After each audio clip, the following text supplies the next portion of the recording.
Magandang gabi mga katropa, dahil hindi tayo nakisabay kumain kanina dahil may pinuntahan tayo. Kaya naubusan tayo ng ulam. Kaya ang ulamin ko ngayon ay magluluto na lang ako ng apat na tuyo. Pwede na rin to. Tara, samahan niyo ako mga katropa magluto.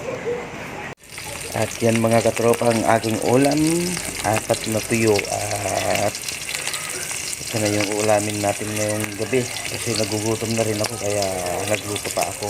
At ito na mga katropa ang ating ulam. Luto na ang ating tuyo. At syempre, meron na rin tayong kanin. At syempre, hindi pwedeng mawala ang suka na sausawan natin.